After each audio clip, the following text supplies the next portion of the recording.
The following is a broadcast of North Burlington Baptist Church.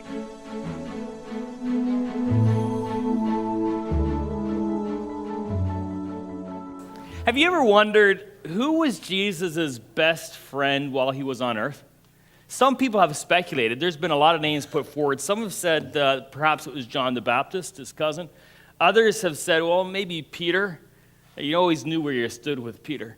Or some have said Mary Magdalene. Others had said Lazarus. But usually the name that floats to the top is the Apostle John.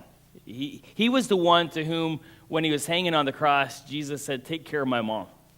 He was the apostle that whenever Jesus called a small group to come with him, he was always in the inner circle.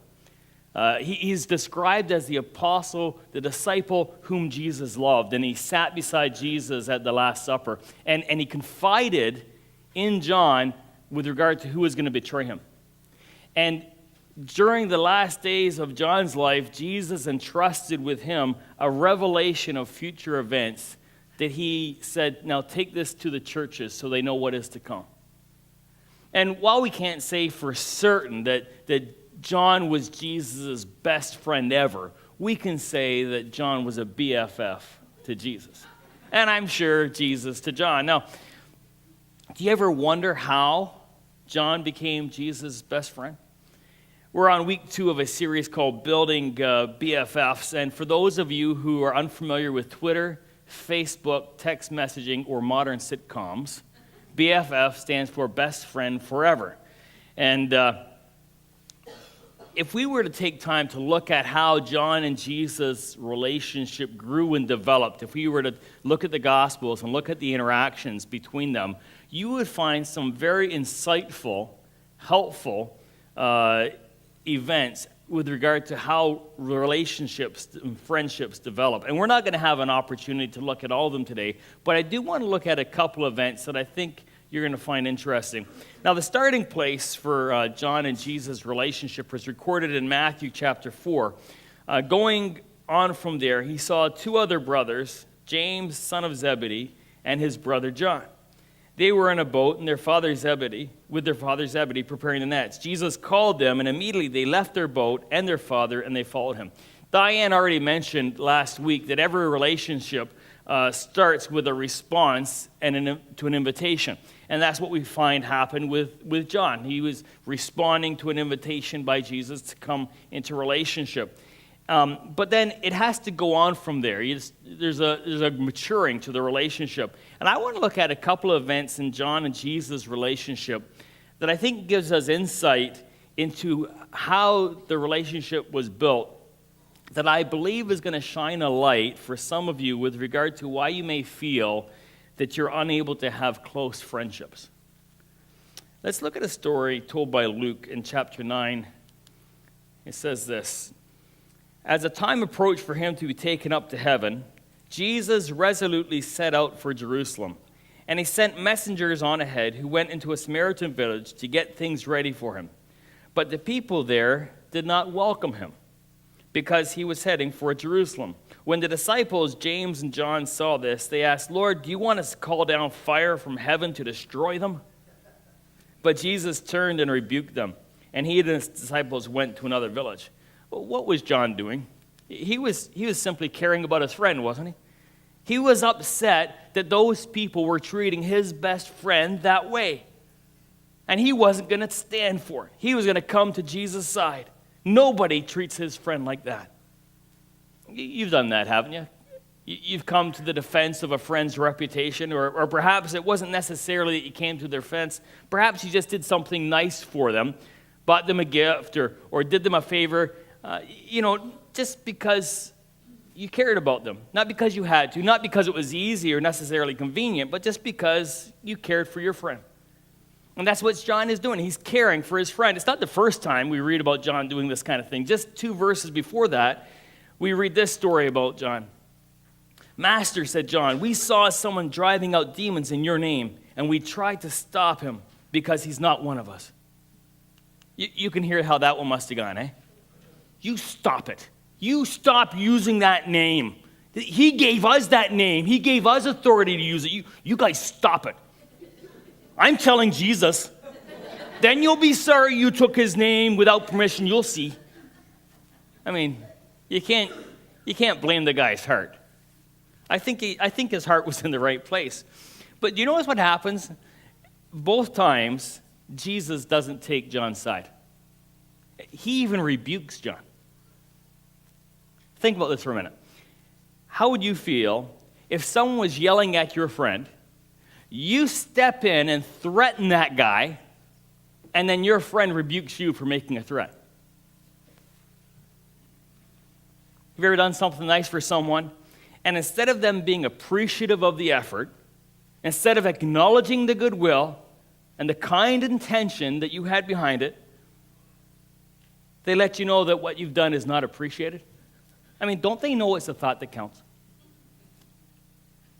And what often happens is that we have this little internal conversation with ourselves that goes something like this. Wait a second. I'm coming to their defense. How ungrateful can you get? What kind of friend is he anyways? How completely rude. And the next thing you know, you're yelling at him too. You ever been in that place in a friendship where your friend won't take your side, won't give their support, doesn't appreciate what you've done for them? And often what happens is the table begins to turn. You see, initially it's about them.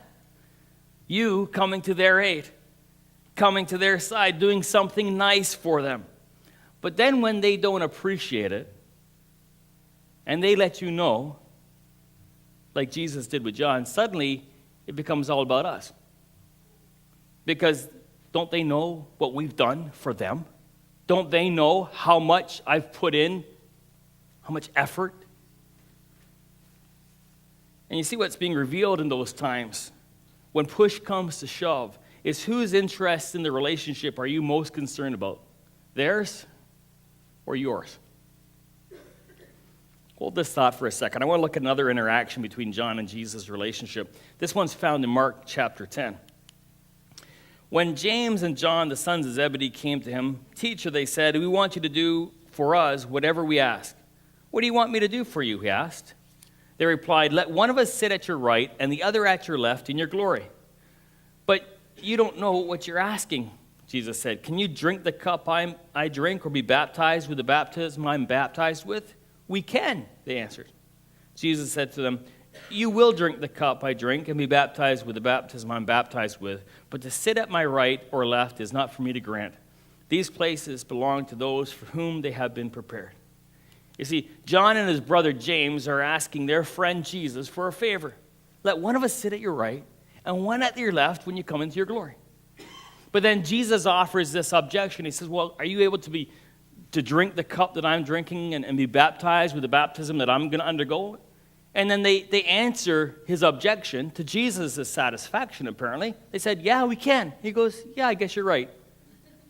So there's really no reason why he can't do what they're asking him to do. But Jesus doesn't do it. He won't do it. See, John has this expectation of his friend, and Jesus isn't even going to make the effort to accommodate him. Sure, Jesus gives up this lame excuse that it's not for him to grant, but surely he has some influence with the Father. I mean, a little pull with Daddy.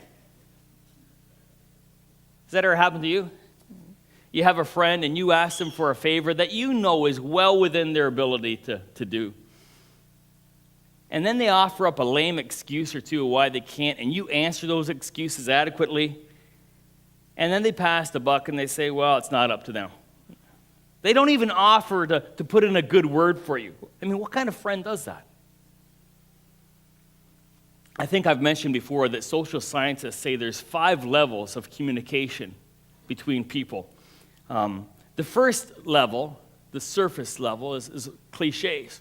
These are the kind of often repeated, habitual kind of conversations you have that don't require much thought or much genuine intent. You know, we'll do it out in the foyer later. "Hey, how's it going?" "Good. How's it going for you?" "Great." That's cliche. The second level is more fact-based. These are the sharing of information or statistics about the weather or news. They don't really require any deep thinking or feeling. It's just information. "Hey, it's a nice day." Yes, it is. The Raptors are playing well lately. Yes, they are. The Leafs won. Yes, they did.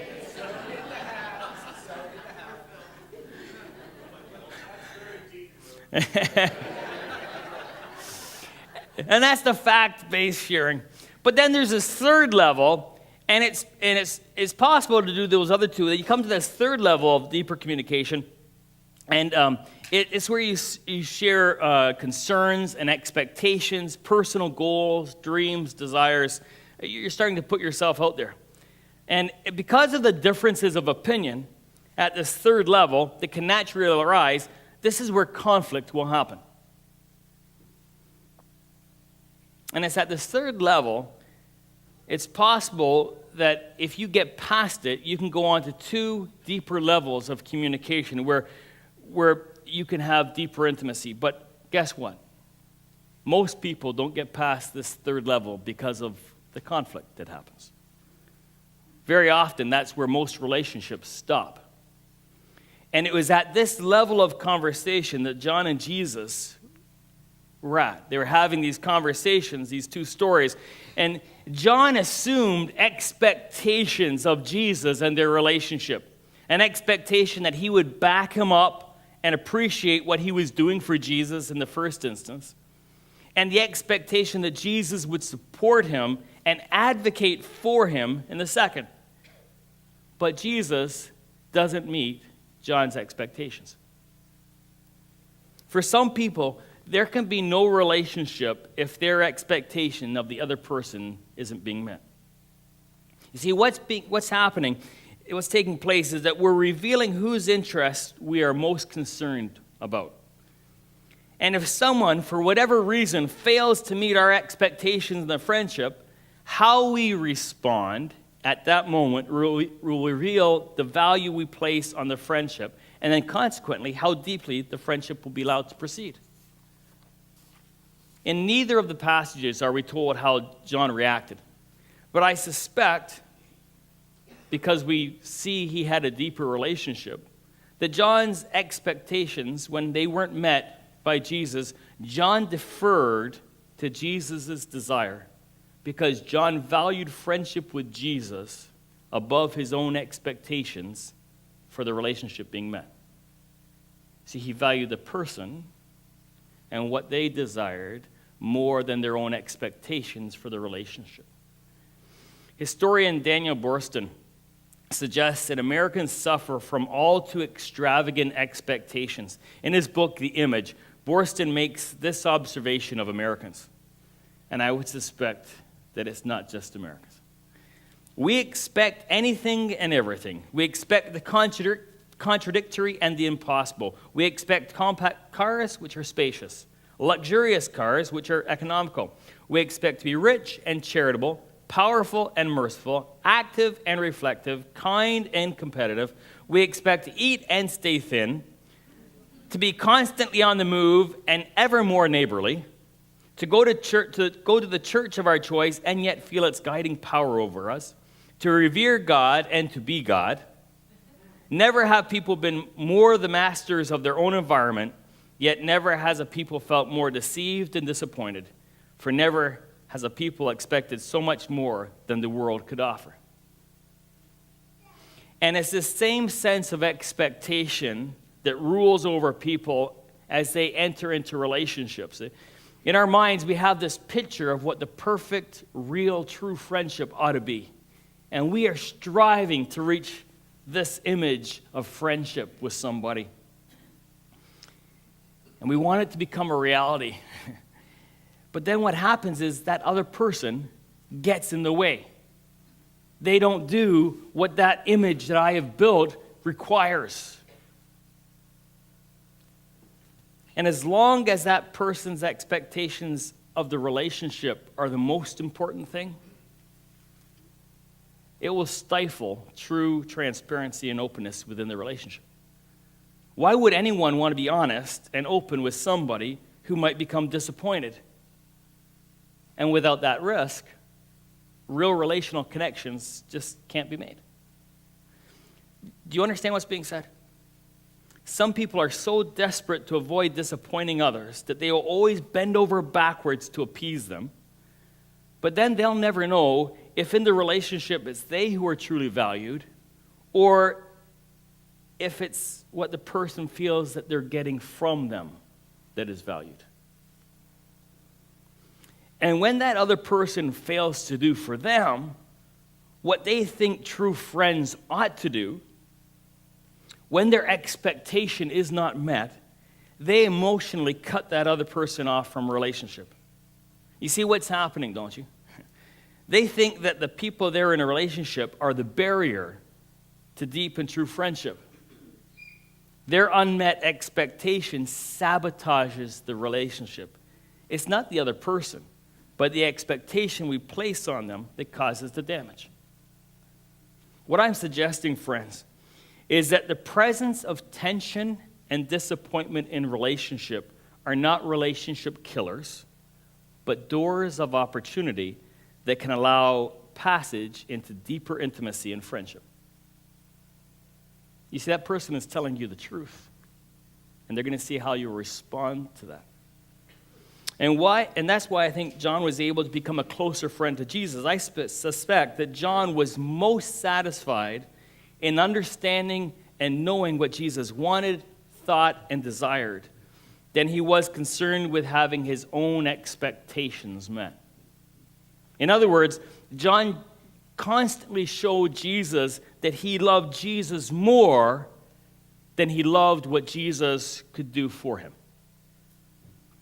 Tensions and disappointments provide that opportunity to value the other person.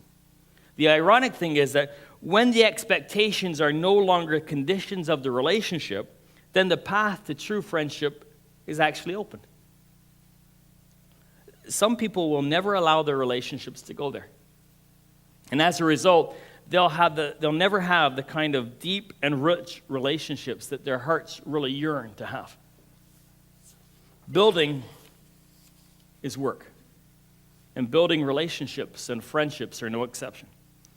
The next time your friend disappoints you because an expectation isn't being met, you have an open door and an opportunity to allow the relationship to grow richer and deeper and truer. What will you value most? The person you have now come to know better? Or the image of a relationship that no one, not even Jesus, can meet? Any questions?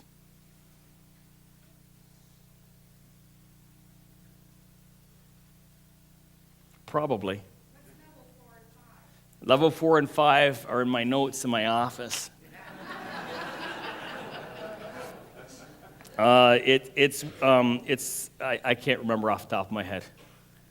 But I'm planning on going there in 2 weeks. So come back. Yeah. And if you're coming from England, you can watch it online. Let me pray. And those getting baptized are free to go out and get changed at this point. Father, we want to thank you that your word is not simply about heavenly things, spiritual things, but about earthly, grounded things like friendships and disappointment, about expectations not being met. And Lord, we really want to be people that can be open with others, that values others above what we can get from them, even if what we're wanting to get is true friendship. And then when we do that, we find that the thing we've always wanted, we end up having. Lord, would you give us courage to be able to be truthful with others and give us the courage to love others as you would have loved us. And we ask this in your name. Amen. Some of you watching the baptism may have felt God just tugging on your heart, saying, I need to do that. I haven't yet made that commitment publicly, and I need to do that. And we will be offering other opportunities. I would love to see some baptisms on Easter Sunday. Anybody else? And so if you're interested in being baptized, use a communication card, let us know, and we'll be offering classes again. Phil.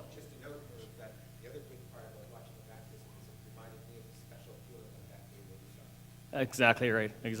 We identify, don't we? Imagine you had a friend and you brought them a coffee, and they said, "Oh, thank you for this coffee," and then they raved about this coffee, almost over the top, about how nice it was to bring coffee, and then you felt obligated next time to bring another coffee, and right.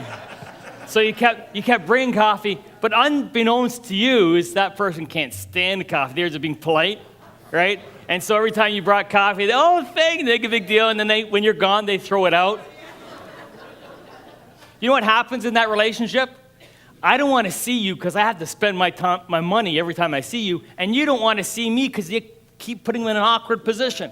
Wouldn't it be nice if they could be truthful and honest? But some people can't do that because it would disappoint the other person, and I couldn't disappoint them. How deep can that relationship go? Not very. I mean, if it can't be truthful about coffee. But every time you share a disappointment of a greater magnitude, the first time it might be coffee, second time it might be something else, and the person says, "You know what, I may not be able to relate, but if that's what you want, I just like to know what you like, and I'm content with that because I really like your friendship." And if we could be truthful about our expectations, is it possible that relationship could go further? You know, Jesus does that with all time. He'll tell you when he's disappointed. We sometimes don't like it, but he's a true friend. You know where you stand with Jesus. So this week, friends, you're going to have an opportunity to go deeper in a relationship. You're going to disappoint somebody or they're going to disappoint you. And at that point, you decide whether your expectations are more important than the person.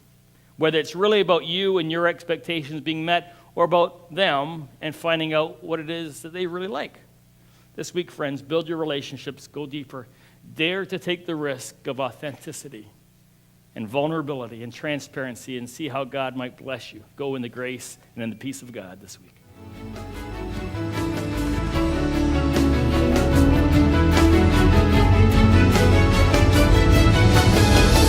This podcast is a service of North Burlington Baptist Church. If you have any questions or comments, you can email us at info@nbbc.ca. You can also find more information about us at www.nbbc.ca.